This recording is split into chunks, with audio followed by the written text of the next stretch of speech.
Hello friends, आपण शिकतोय halogen derivative of alkane and arene lecture number 23 आणि यामध्ये आज आपण शिकणार आहोत uses and environmental effect of some alkyl halide and aryl halide.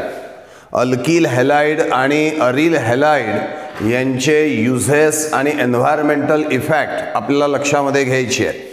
One by one आपण ते लक्षामध्ये घेणार आहोत. सगळ्यात पहिला आहे डायक्लोरोमिथेन CH2Cl2. काय नाव सांगितलं? Dichloromethane, that is CH2Cl2. It is used as a ideal solvent in different types of reaction. वेगवेगळ्या रिॲक्शन्समध्ये या डायक्लोरोमिथेनचा उपयोग आपण सॉल्व्हंट म्हणून करू शकतो. ते एक आयडियल सॉल्व्हंट आहे. It is used as a degreaser as well as paint remover. Grease remove करण्यासाठी, पेंट रिमूव्ह करण्यासाठी याची मदत घेतली जाते. त्याचबरोबर चहा आणि कॉफी यामध्ये जे कॅफीन असतं ते कॅफीन काढण्यासाठी सुद्धा याची मदत घेतली जाते. काय दिलंय? Use to decaffeinate tea and coffee, that is to remove caffeine. The dichloromethane is used. It is volatile and that's why it is used in aerosol spray propellant. त्याचबरोबर फ्युमिजंट पेस्टिसाइड, फ्युम्सच्या स्वरूपात जे एरोसोल स्प्रे प्रोपेलंट आपण सांगितलं ते फ्युम्सच्या स्वरूपात असतं आणि म्हणून फ्युमिजंट पेस्टिसाइड म्हणून त्याचा उपयोग होतो. आणि ग्रेन स्ट्रॉबेरीजवरती फवारणी करण्यासाठी त्याला उपयोगामध्ये आणल्या जाऊ शकतं. त्यापुढे याचे काही एन्व्हायरमेंटल इफेक्ट सांगितलेत आपण. जेव्हा केव्हा याला पेस्टिसाइड म्हणून, एरोसोल स्प्रे प्रोपेलंट म्हणून शेतामध्ये वापरल्या जाईल आणि त्याचं प्रमाण जर का जास्त राहिलं तर त्यामुळे नॉशिया, मळमळ होऊ शकते. त्याचा शरीराशी जर का संबंध आला तर नमनेस म्हणजे हातापायामध्ये मऊपणा, अतिरेकी मऊपणा आल्याचं आपल्याला दिसेल. Numbness in fingers and toes. प्रमाण जास्त असेल तर मळमळीबरोबर चक्कर पण येईल, डिझीनेस. आणि त्याचबरोबर इम्पेअर्ड व्हिजन अँड हिअरिंग, दृष्टीदोष निर्माण होईल, ऐकण्याच्या क्षमता या जाऊ शकतात. कॉर्नियाला सुद्धा परिणाम होऊ शकतो.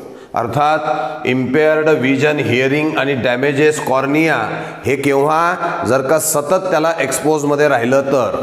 तात्पुरत्या काळापुरता एक्सपोजरला राहिलं तर हे प्रॉब्लेम प्रामुख्याने येतात, नॉशिया आणि काय सांगितलं, डिझीनेस. तर दिस इज अबाउट डायक्लोरोमिथेन.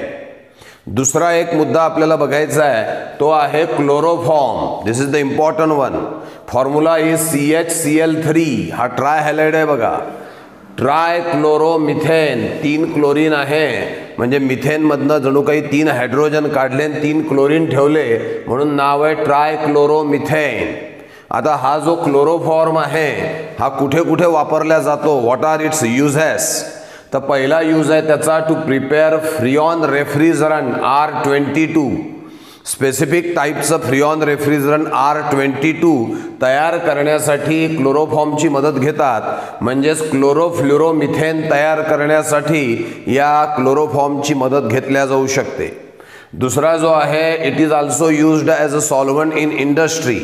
बऱ्याचशा फार्मास्युटिकल इंडस्ट्रीजमध्ये, पेस्टिसाइड इंडस्ट्रीजमध्ये याचा उपयोग सॉल्व्हंट म्हणून केला जातो. It is used as a source of dichlorocarbene, CCl2 group. हा जो CCl2 ग्रुप आहे, डायक्लोरोकार्बिन जो आहे, याला तयार करण्यासाठी क्लोरोफॉर्मची मदत घेतल्या जाऊ शकते. आपल्याला रिॲक्शन अभ्यासाला नाही पण माहितीसाठी म्हणून बघा. हा घेतला आपण क्लोरोफॉर्म. याची रिॲक्शन घेतली आपण सोडियम टर्शरी ब्यूटॉक्साइड सोबत. Chloroform when reacts with sodium tertiary butoxide then we get dichlorocarbene along with tertiary butyl alcohol and NaCl. याचा अर्थ काय? Chloroform along with sodium tertiary butoxide we get dichlorocarbene. आणि म्हणून तर आपण सांगितलं की chloroform is used as a source of dichlorocarbene, that is CCl2 group. त्याच्यानंतर हे 3 याचे आपण युजेस सांगितलेले आहेत. एक अजून यूज त्याचा आहे, it can be used as a anaesthetic reagent. पण हा इतिहास झाला आता. क्लोरोफॉर्मचा उपयोग ॲनेस्थेटिक रिएजंट म्हणून आता फार कमी केला जातो. याचं कारण आहे की तो जरा टॉक्झिक आहे. म्हणजे एखाद्या पेशंटला जेव्हा आपण ॲनेस्थेशिया म्हणून क्लोरोफॉर्म देतो तेव्हा त्याचे ॲडव्हर्स इफेक्ट त्या पेशंटवरती मोठ्या प्रमाणावरती दिसून येऊ शकतात. आणि म्हणून ॲज अ ॲनेस्थेटिक रिएजंट म्हणून आता क्लोरोफॉर्मला जरा बाजूला केलं जातं. त्याच्याऐवजी इथर आहे, डायथेन आहे, अशा पद्धतीचे नवीन ॲनेस्थेटिक रिएजंट हे वापरल्या जात असतात. अर्थात असा काही ठरलेला ॲनेस्थेटिक रिएजंट हा वापरल्या जात नाही. हे patient to patient, operation to operation different असतं. काही पेशंटला एखाद्या ॲनेस्थेटिक रिएजंटची ॲलर्जी असली तर अशा वेळेला दुसरा ॲनेस्थेटिक रिएजंट हा तिथे वापरणं आवश्यक असतं. मग याचे क्लोरोफॉर्मचे युजेस काय दिले? To prepare freon refrigerant R22 as a solvent, as a source of dichlorocarbene. It can be used as a anaesthetic reagent. अर्थात आपण सांगितलं तो टॉक्झिक आहे, त्याला बाजूला केल्या गेला आता. आणि मोठ्या प्रमाणावरती नाव अ डेज कोण वापरल्या जातो तर इथरला वापरल्या जात असतं. दुसरा मुद्दा या क्लोरोफॉर्म विषयीचा आहे. त्याच्यामुळे हेडेक, डोकेदुखी, फटिगनेस, थकवा and it affect central nervous system. Central nervous सिस्टीमवरती ते विपरीत परिणाम करत असतं. त्याचबरोबर हा क्लोरोफॉर्म जो आहे when it is exposed to air, हा सगळ्यात धोकादायक मुद्दा आहे. When chloroform is exposed to air in presence of sunlight it produces phosgene gas. तो फॉस्जिन गॅसला त्या ठिकाणी तयार करतो. It produces phosgene gas which is deadly poisonous gas. जो अतिशय पॉयझनस गॅस आहे तो वॉर गॅस म्हणून सुद्धा उपयोगामध्ये आणला जाऊ शकतो. इतका तो पॉयझनस आहे. शत्रू पक्षाला मारण्यासाठी हा गॅस त्या ठिकाणी पाठवला जाऊ शकेल. It is deadly poisonous gas. आणि त्यामुळे क्लोरोफॉर्म वापरत असताना प्रिकॉशन घेणं आवश्यक आहे. क्लोरोफॉर्मची बॉटल जास्त काळपर्यंत उघडी राहायला नको आणि त्याचा जास्त काळपर्यंत सनलाईटच्या सोबत कॉन्टॅक्टसुद्धा यायला नको. अदरवाईज तिथे फॉस्जिन गॅस तयार झाल्याचं दिसेल आणि तो नुसता ॲनेस्थेटिक रिएजंट न राहता म्हणजे पेशंटला तात्पुरत्या काळाकरता न झोपवता त्या ठिकाणी कायमस्वरूपी त्याचा मृत्यू देखील होऊ शकतो जर का क्लोरोफॉर्म वापरताना काळजी घेतली नाही तर. आणि म्हणूनच आता त्या ठिकाणी सायंटिस्टनी हे रेफर केलं आहे की तुम्ही क्लोरोफॉर्मला शक्यतोवर ॲनेस्थेटिक रिएजंट म्हणून वापरायचं नाही. काय असतं बघा, हा जो क्लोरोफॉर्म आहे या क्लोरोफॉर्म विषयी आपण सांगितलं when it is exposed to air, when it is exposed to air in presence of sunlight, chloroform reacts with oxygen present in air and gives us carbonyl chloride, COCl2, that is carbonyl chloride, which is called as phosgene gas, which is a war gas. हा deadly poisonous gas आहे. अतिशय dangerous gas हा या ठिकाणी तयार झाल्याचं आपल्याला दिसून येतं. मग आता लॅबोरेटरीमध्ये क्लोरोफॉर्मला वापरलं जातं. कधी नवत का होईना, कुठेतरी का होईना ॲनेस्थेटिक रिएजंट म्हणून क्लोरोफॉर्मला वापरलं जातं. इंडस्ट्रीमध्ये सॉल्व्हंट म्हणून याचा फार पॉप्युलर यूज केला जातो. मग अशा वेळेला हे जे क्लोरोफॉर्म वापरल्या जात आहे याच्याविषयी प्रिकॉशन घेणं आवश्यक आहे. कारण exposed to air in presence of sunlight झालं की डेडली पॉयझनस गॅस तयार होणार आणि त्याच्या आजूबाजूला असणाऱ्या लोकांना त्याच्यामुळे धोका निर्माण होणार. मग काय केलं जातं, हे जी क्लोरोफॉर्म जो आहे it is kept in dark colour reddish brown bottle किंवा अंबर कलर बॉटलमध्ये याला ठेवलं जातं. का बरं रेडिश ब्राऊन बॉटलमध्ये ठेवतात? कारण जेव्हा क्लोरोफॉर्मला रेडिश ब्राऊन बॉटलमध्ये ठेवलं जातं या रेडिश ब्राऊन अंबर कलर बॉटलमुळे आतमध्ये सनलाईट जाऊ शकत नाही. म्हणजे प्रोटेक्शन फ्रॉम द सनलाईट झालं. आणि एअरटाईट बॉटल, वेल स्टॉपर्ड बॉटल तिथे वापरली जाते ज्यामुळे हवासुद्धा आतमध्ये जाऊ शकणार नाही. अजून एक प्रिकॉशन घेतली जाते. क्लोरोफॉर्म जेव्हा इंडस्ट्रीमधून जागोजागी पोचवल्या जातं तेव्हा chloroform is filled neck to neck. क्लोरोफॉर्मची बॉटल पूर्ण भरली जाते, अर्धवट नाही ठेवत. पूर्ण भरली म्हणजे जागाच नाही राहिली बॉटलमध्ये, म्हणजे एअर ऑक्सिजन येण्याचा प्रश्नच उद्भवणार नाही आणि ऑक्सिडेशन तिथे होणार नाही. त्याचबरोबर या क्लोरोफॉर्ममध्ये 1 to 2% ऑफ इथिल अल्कोहोल सुद्धा ॲड केलं जातं. बघा काय काय प्रिकॉशन घेतली. पहिली precaution, dark colour amber bottle वापरली, सनलाईट आतमध्ये येणार नाही. Well stoppered bottle, airtight bottle वापरली, हवा आतमध्ये जाणार नाही. बॉटल जेव्हा इंडस्ट्रीमधून येते आपल्याकडे तेव्हा ती नेक टू नेक फिलिंग पूर्ण गच्च भरलेली असेल की जेणेकरून काहीच जागा नाही, हवेला सुद्धा जागा नाही, ऑक्सिजनला सुद्धा जागा नाही, म्हणजे ऑक्सिडेशन होणार नाही. आणि अजून एक महत्त्वाचा मुद्दा, त्यात 1 to 2% ऑफ इथिल अल्कोहोल हे टाकलेलं असतं. आता तुम्ही म्हणाल इथिल अल्कोहोल कशा करता टाकलं, तर इथिल अल्कोहोल दुहेरी भूमिकेत असतं. पहिली भूमिका, इथिल अल्कोहोल जर का इनकेस तिथे हवा ऑक्सिजन आलाच तर क्लोरोफॉर्मच्या आधी इथिल अल्कोहोल सामोरं जातं आणि स्वतःचं ऑक्सिडेशन करून घेतं आणि त्या ऑक्सिजनला युजअप करून टाकतं आणि कोणाशी कॉन्टॅक्ट येऊ देत नाही, तर क्लोरोफॉर्मशी कॉन्टॅक्ट येऊ देत नाही. म्हणजे फॉस्जिन गॅस तयारच होणार नाही यासाठी इथिल अल्कोहोल महत्त्वाची भूमिका प्ले करतं. पण एवढं करूनही दुर्दैवाने जर का फॉस्जिन गॅस तयार झालाच आणि जर का इथिल अल्कोहोल तिथे असेल तर आता इथिल अल्कोहोलची दुसरी भूमिका असते बघा. इथिल अल्कोहोल काय करतो, तयार झालेल्या फॉस्जिन गॅसला डिस्ट्रॉय करण्याचं काम करतो. बघा रिॲक्शन दिली आहे. हा घेतला आपण कार्बोनिल क्लोराईड म्हणजे phosgene gas which is highly harmful.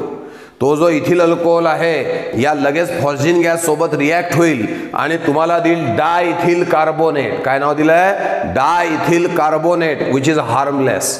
म्हणजे deadly poisonous harmful phosgene gas is converted into harmless diethyl carbonate due to presence of ethyl alcohol. त्यामुळे जर का आपला संबंध क्लोरोफॉर्मशी येत असेल तर या प्रिकॉशन्स आपण घेणं आवश्यक आहे. Dark colour, amber colour bottle, airtight bottle, नंतर पुढे सांगितलं नेक टू नेक फिलिंग आणि चौथा मुद्दा सांगितला आपण 1 to 2% ऑफ इथिल अल्कोहोल त्यामध्ये असलं पाहिजे.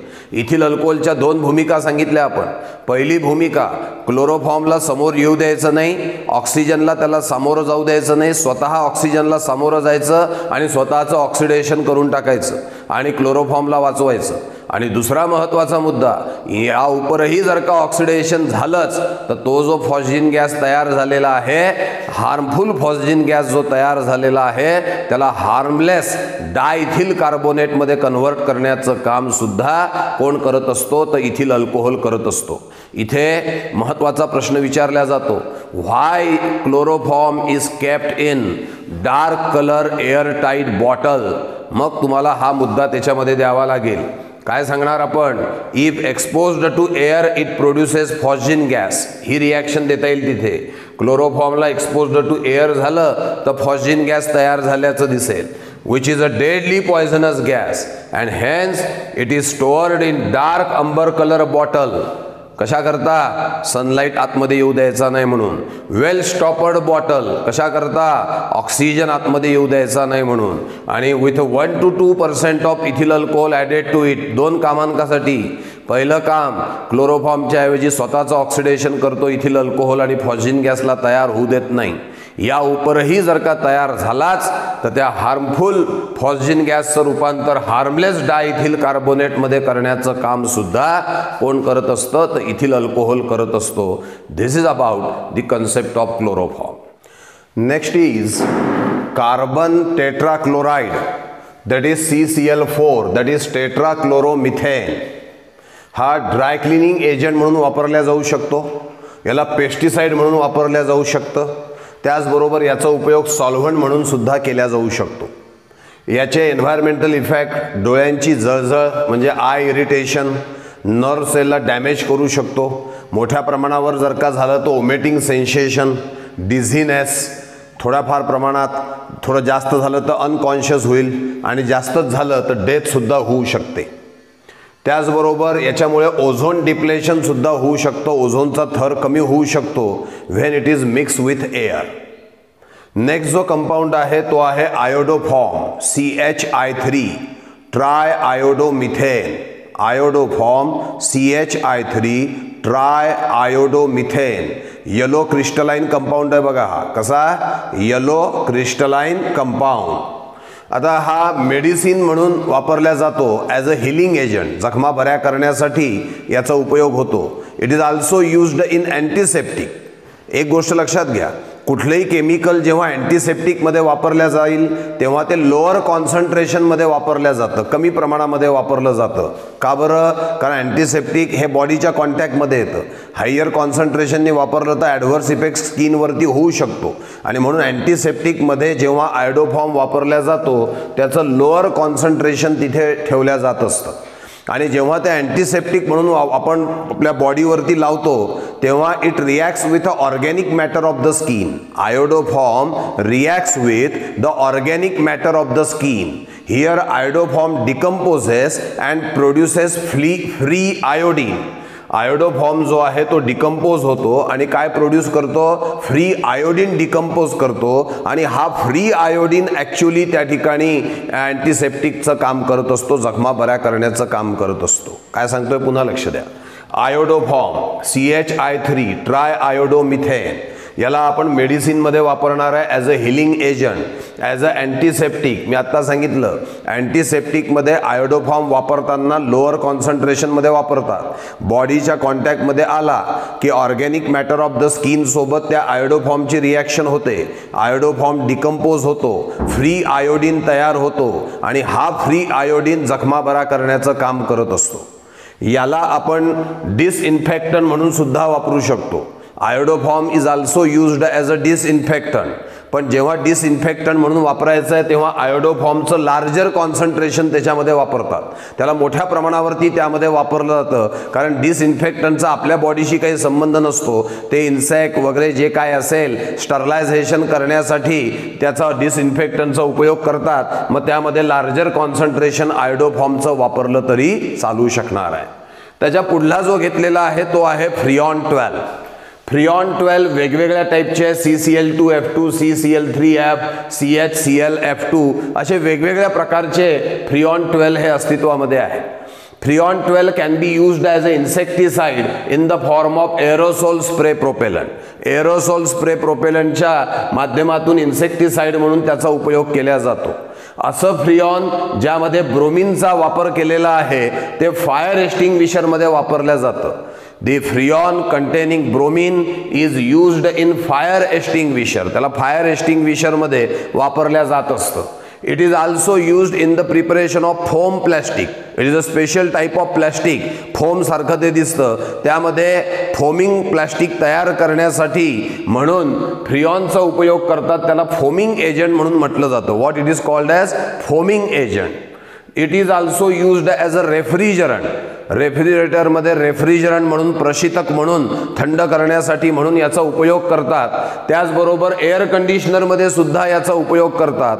या दोन्ही ठिकाणी फ्रिऑनचा वापर करण्यामागचं कारण असं आहे की तो नॉन करोजिव्ह आहे. तिथे ज्या काही वस्तू आहेत, जे काय ॲपरेटस आहे त्याला तो करोजन करणार नाही, त्याला तो खराब करणार नाही.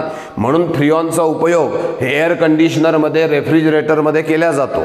परंतु याचा दुष्परिणाम तुम्हाला माहिती आहे की जेव्हा आपण रेफ्रिजरेटर, एअर कंडिशनरमध्ये फ्रिऑन वापरतो आणि तो जेव्हा बाहेर पडतो तेव्हा तो वरती जाऊन ओझोनचं डिप्लेशन करतो, ओझोन कमी करतो असं आपल्याला दिसून येतं. आणि म्हणून आता हळूहळू नवीन ज्या कंपन्या आहे ते रेफ्रिजरेटर आणि एअर कंडिशनरमध्ये फ्रिऑन न वापरता दुसरं कोणतं तरी एखादं नवीन केमिकल वापरता येईल का या दृष्टीने प्रयत्नशील आहेत. त्यांना त्यामध्ये काही जणांना यश सुद्धा मिळालेलं आहे आणि त्यामुळे हळूहळू फ्रिऑन हद्दपार होईल एअर कंडिशनर आणि रेफ्रिजरेटरमधून आणि ओझोन डिप्लेशनचा प्रॉब्लेम काही प्रमाणामध्ये थांबल्याचं आपल्याला दिसून येऊ शकतं. त्यानंतर एन्व्हायरमेंटल इफेक्टमध्ये ऑलरेडी सांगितलं आहे आपण, ओझोन डिप्लेशन, ओझोनची लेअर कमी करण्याचं काम फ्रिऑन 12 हा करत असतो. नंतर एक महत्त्वाचं केमिकल आपण इथे घेतलेलं आहे ते आहे DDT. DDTचा लॉंग फॉर्म काय आहे? प्यारा प्यारा डायक्लोरो डायफिनिल ट्रायक्लोरो इथेन. प्यारा प्यारा डायक्लोरो डायफिनिल ट्रायक्लोरो इथेन. म्हणजे सगळ्यात पहिल्यांदा शेवटचा शब्द घ्या. कोण आहे तो? इथेन आहे. इथेन म्हणजे किती कार्बन? 2. त्याच्या आधीचा शब्द घ्या ट्रायक्लोरो, 3 क्लोरीन काढा कार्बनला. त्याच्या आधीचा शब्द घ्या डायफिनिल म्हणजे 2 फिनिल ग्रुप काढा या कार्बनला. हे 2 फिनिल ग्रुप काढले इथे, इथे एक, इथे एक, हा दुसरा फिनिल. व्हॅलन्सी पूर्ण करण्यासाठी याला हायड्रोजन. आणि प्यारा प्यारा डायक्लोरो, याच्या प्यारा पोझिशनला क्लोरीन, याच्या सुद्धा इथे खाली जागा नाही आहे, याच्या सुद्धा प्यारा पोझिशनला क्लोरीन. या पद्धतीने त्याचं नावावरनं स्ट्रक्चर तयार केलं जाऊ शकतं. काय आहे? प्यारा प्यारा डायक्लोरो डायफिनिल ट्रायक्लोरो इथेन. या नावामध्ये कोण कोण दिसतं आपल्याला? D dichloro, D diphenyl, T trichloro ethane. Para para शब्द लक्षामध्ये ठेवावा लागतो. तर हे स्ट्रक्चर आपण इथे काढलेलं आहे. इथ म्हणजे 2 कार्बन, ट्रायक्लोरो म्हणजे 3 क्लोरीन, डायफिनिल 2 फिनिल ग्रुप, त्याच्या पॅरा पोझिशनला 2 क्लोरीन, व्हॅलन्सी पूर्ण करण्यासाठी हायड्रोजन. हे त्याचं बॉन्डलाईन स्ट्रक्चर आपण इथे काढलेलं आहे DDTचं. या DDT विषयी महत्त्वाचा मुद्दा काय सांगता येईल बघा. 1948 मध्ये 1948 मध्ये पॉल मुलर नावाच्या सायंटिस्टनी याचा उपयोग जगाच्या समोर आणला आणि याला डिस्कवर केलं योग्य पद्धतीने ॲज अ पेस्टिसाइड इन्सेक्टिसाइड म्हणून. आणि जेव्हा याचा उपयोग केला गेला तेव्हा तो उपयोग केला गेला अगेन्स्ट मलेरिया.